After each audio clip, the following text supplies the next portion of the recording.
السلام علیکم عزیز طالبات، امید ہے آپ سب خیریت سے ہوں گے۔ ہم اپنے پچھلے لیکچر میں جو ہے ادبی و تنقیدی اصطلاحات ہم نے شروع کی تھی، اس میں سے ہم نے تقریباً 6-7 پڑھ لی۔ آپ نے ان کو پڑھا ہوگا اور یاد کیا ہوگا۔ آج ہم جو شروع کرنے لگے ہیں وہ ہے علامتیت اور یا علامت۔ ہم لفظ کو بالعموم ان معنوں میں استعمال کرتے ہیں کہ جن معنوں کے لیے وہ وضع ہوا یعنی بنا ہے۔ اس صورت میں کہا جائے گا کہ لفظ اپنے حقیقی معنوں میں استعمال کیا گیا ہے، لیکن ہم لفظ کو ایسے معنوں میں بھی استعمال کر سکتے ہیں جن معنوں کے لیے وہ اصطلاحاً وضع نہیں ہوا۔ مثلاً ہم لفظ کو جو ہے اس معنوں میں استعمال نہیں کر سکتے جن معنوں کے لیے وہ اصطلاحاً وضع ہوا ہے۔ اس صورت میں کہا جائے گا کہ لفظ مجازی معنوں میں استعمال ہوا ہے۔ جس طرح سے محاورہ ہے، محاورے میں ہم دیکھتے ہیں کہ اس میں لفظ اپنے حقیقی معنوں کے بجائے جو ہے وہ مجازی معنوں میں استعمال ہوتا ہے، تو اس کو ہم محاورہ کہتے ہیں۔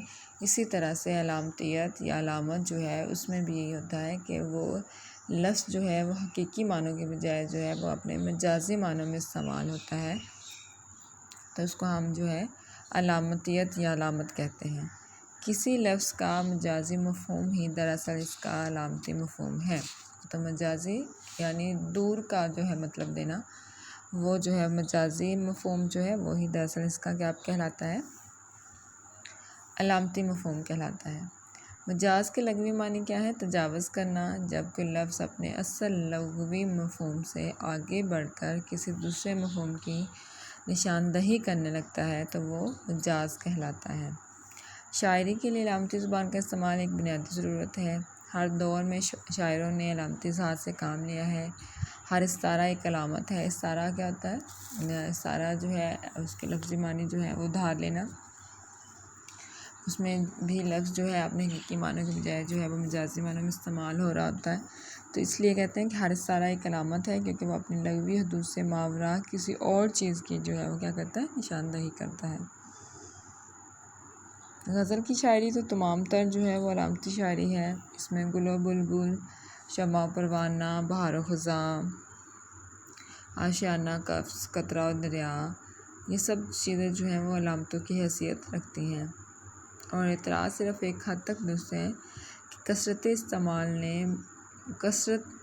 جو ہے وہ اگر ان چیزوں کا استعمال کثرت سے کیا جائے تو یہ سارے یہ علامتیں جو ہیں وہ اپنی ندرت کھو بیٹھتی ہیں، یعنی اپنی خوبصورتی جو ہے وہ ختم کر دیتی ہیں، کیونکہ ہم جانتے ہیں کہ صدیوں کی روایت نے الفاظ کے علامتی مفہوم میں ایسی وسعتیں اور گہرائیاں پیدا کر دی ہیں جن کی مثال یورپ کی ادبیات میں ملنا مشکل ہے۔ بڑے شاعروں نے ان علامتوں میں نئے معنی بھی سموئے ہیں۔ فرہاد کو ایک مثالی عاشق جو ہے وہ سمجھا جاتا ہے، اور جو ہے اس کے حوالے سے جو ہے اور اس کو علامت کے طور پر شاعر جو ہے وہ اپنی شاعری میں استعمال بھی کرتے ہیں۔ اس کے بعد علامہ اقبال اور فیض احمد فیض نے اسے مزدور طبقے کی علامت کے طور پر استعمال کیا ہے۔ اقبال نے شاہین کو مرد مومن اور لالہ کو ملتے بیضا کی علامت کے طور پر استعمال کیا ہے۔ یہ ساری چیزیں جو ہیں وہ علامتیت یا علامتی مفہوم کے طور پر جو ہے وہ ہمارے سامنے آتی ہیں۔ علامت کے اصطلاحی معنی ہے کسی شے یا کردار یا واقعہ جو بطور مجاز اپنے سے ماوراء کسی اور شے کی نمائندگی کرے، یہ اس کے کیا معنی ہے؟ علامت کے اصطلاحی معنی ہے۔ فیض احمد فیض کی کتاب ہے میزان، اس میں وہ لکھتے ہیں کہ علامت سے ہم ایسے استعارے مراد لیتے ہیں جنہیں شاعر اپنے بنیادی تصورات کے لیے استعمال کرتا ہے۔ اکبر الہ آبادی نے مغرب کے معاشرتی اداروں کے لیے علامات وضع کی۔ اکبر الہ آبادی کی شاعری بھی جو ہے علامات سے بھری ہوئی ہے۔ اگر آپ اس کو پڑھیں تو آپ دیکھتے ہیں کہ اس میں انہوں نے مس صاحبہ، ہوٹل وغیرہ اور ان میں سے کسی کے معنی ہے بے دینی، بے حیائی، کسی سے بے مروتی، کسی کے معنی گھریلو زندگی سے رکھائی اور بے تعلقی وغیرہ کے ہیں، مطلب انہوں نے یہ ساری علامتیں جو ہیں استعمال کی ہیں۔ اقبال کی جو مرکزی علامت عشق ہے وہ جو ہے ان کی پوری شاعری جو ہے وہ ان کے فلسفہ عشق سے بھری ہوئی ہے۔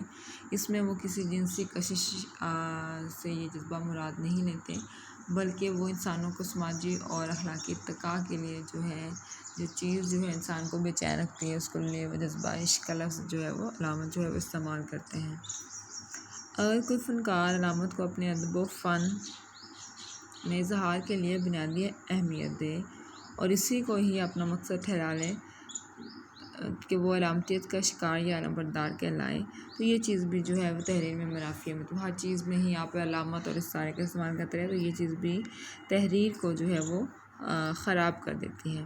علامت کا اظہار اب شعر کے علاوہ نثر کی مختلف اصناف میں بھی ہونے لگا ہے، جیسے ڈرامہ، افسانہ وغیرہ۔ کبھی کامیابی اور کبھی خوبی اور خرابی سے جو ہے نثر نگار جو ہے یا افسانہ نگار جو ہے وہ اس کا اپنی تحریر میں استعمال کرتے ہیں۔ اگر ہم دیکھیں تو بنیادی طور پر جو ہے ہر شاعر یا افسانہ نگار، نثر نگار، ادیب کوئی بھی جو بھی ہے وہ علامت کا استعمال جو ہے وہ اپنی تحریر میں کرتے ہیں، لیکن یاد رکھیے گا ہر چیز جو ہے وہ اعتدال کی جو ہے وہ اعتدال کا تقاضا کرتی ہے۔ اس لیے جو ہے اگر علامتیت یا علامت کا استعمال تحریر میں زیادہ ہو جائے تو یہی چیز جو ہے وہ تحریر کے حسن کو خراب کر دیتی ہے۔ ٹھیک ہے، آگے ہمارے پاس جو علامت ہے وہ ہے رمزیت یا اشاریت۔ رمزیت کا مطلب رمز، مطلب اشارہ کرنا۔ یہ بھی تقریباً اس سے ملتی جلتی جو ہے علامتیت سے ملتی جلتی جو ہے وہ تنقیدی اصطلاح ہے۔ رمزیت سے مراد الفاظ کا ایسا استعمال ہے جو ان کے مفہوم میں سطحی معنی کے علاوہ معنی کے ایک نئے سلسلے کا باعث بن سکے۔ چونکہ رمزیہ عبارت یا اشعار میں الفاظ کی حیثیت کیا ہوتی ہے؟ اشارات کی سی ہوتی ہے جو معنی کی کسی بلند تر یا لطیف تر سطح کی طرف اشارہ کرتے ہیں۔ اس لیے رمزیت یا مائیت کے وصف کو اشاریت بھی کہتے ہیں۔ شاعری میں اور بالخصوص غزل میں بہت سے الفاظ علامات کے طور پر استعمال ہوتے ہیں۔ غزل کی شان میں بہار صرف بہار نہیں ہوتی بلکہ وہ اپنے محدود مفہوم کے دائرے سے نکل کر شخصی یا اجتماعی خوشحالی یا کسی بہتر سیاسی یا معاشی مستقبل کا اشارہ بن جاتی ہے۔ آپ لوگ دیکھتے ہیں کہ شاعری میں اکثر جو ہے بہار کا لفظ استعمال ہو رہا ہوتا ہے، تو اس میں بہار کا مطلب موسم، اچھا موسم ہی نہیں ہوتا، بلکہ اس سے مراد یہ ہوتا ہے کہ اچھا زمانہ آنے والا ہے، خوشیوں کا زمانہ آنے والا ہے، اچھا بہتر مستقبل کی جو ہے وہ پیشن گوئی کی جاتی ہے، اجتماعی خوشحالی کے حوالے سے بات کی جاتی ہے۔ اس لیے کہتے ہیں کہ وہ صرف جو ہے ایک لفظ نہیں رہتا بلکہ اپنے محدود معنی سے نکل کر جو ہے وسیع معنی کی طرف جو ہے وہ اشارہ کرتا ہے۔ کسی ادب میں رمزیت و مائیت یا اشاریت در حقیقت ایسی علامت یا استعارات کے استعمال سے پیدا ہوتی ہے۔ میں نے آپ کو بتایا کہ رمزیت اور اشاریت اور جو علامتیت ہم نے کی یہ تقریباً سب چیزیں جو ہیں ایک دوسرے سے ملتی جلتی ہیں۔ اب جو نیکسٹ ہمارے پاس ہے وہ ہے تغزل۔ تغزل جو ہے یہ اس کا شاعری کی سب سے بنیادی خوبی کہہ لیں، اور یہ بڑی امپورٹنٹ ہے، اکثر پیپرز میں جو ہے وہ آ بھی جاتی ہوتی ہے۔ اس میں جو ہے اجزاء خوبصورتی، جذبات، احساسات کا خوبصورت بیان جو ہے وہ تغزل کہلاتا ہے۔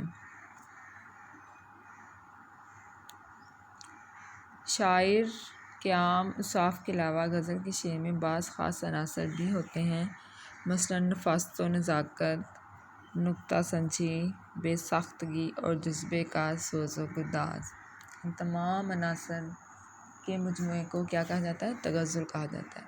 اگر یہ شاعری میں یہ ساری چیزیں شعر میں موجود ہوں گی، نفاست، نزاکت، گداز، نکتہ سنجی، رمز و ایماں، بے ساختگی اور جذبے کا سوز و گداز، تو یہ ساری چیزیں مل کر جو ہیں وہ کیا بن جاتی ہیں؟ تغزل بن جاتی ہیں۔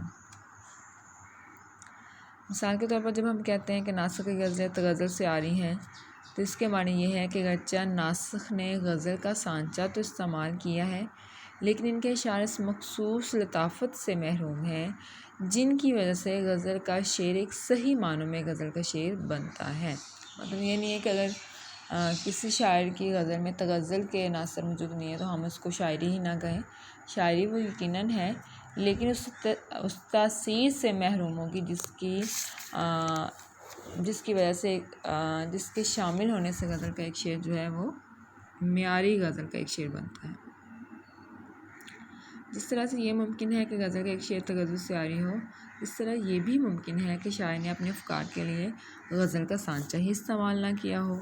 مثال کے طور پر اسم مسدس یا مصنوعی کے فارم میں اپنا افکار سموئے ہوں، لیکن پھر بھی اس کے ہاں تغزل موجود ہو، کیونکہ تغزل چند صاف کے مجموعے یا مجموعی کیفیت کا نام ہے، کسی صنف سخن کا نام نہیں۔ مطلب یہ تو خوبی ہے جو شعر میں پائی جاتی ہے، یہ کوئی صنف سخن نہیں ہے۔ جس طرح سے اصناف ہیں ہمارے شاعری میں، غزل ہو گئی، قصیدہ، مصنوعی، رباعی، بعض وقت مخمس، یہ ساری چیزیں جو ہیں وہ اصناف ہیں، لیکن غزل یاد رکھیے گا یہ ایک کیفیت کا نام ہے جس میں چند صاف ہیں، چند خوبیاں ہیں، جیسے ہم نے پیچھے بھی تاریخ میں اس کا پڑھا، نفاست ہے، نزاکت ہے، نکتہ سنجی ہے، رمز و ایماں ہے، بے ساختگی ہے اور جذبے کا سوز و گداز ہے۔ یہ ساری چیزیں جو ہیں وہ مل کر جو ہیں وہ تغزل کہلاتی ہیں۔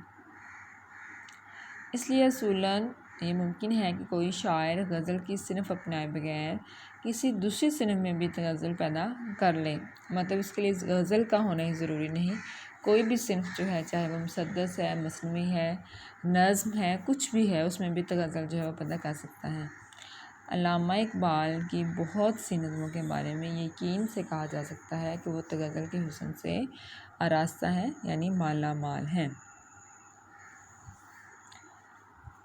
مختصر معنوں میں ہم کہہ سکتے ہیں کہ غزل اس صفت کا نام ہے جو قاری کے دل میں امید اور شک کے ملے جلے جذبے کو ابھارے، خالص نشاط یا شدید الم کی لے غزل کے منافی ہے، سخت و کرخت الفاظ، شدید جذبات کے جھٹکے، تند و تیز موسیقی، بوجھل فکریت اور گرام بار حکمت بھی روح غزل کے خلاف ہے۔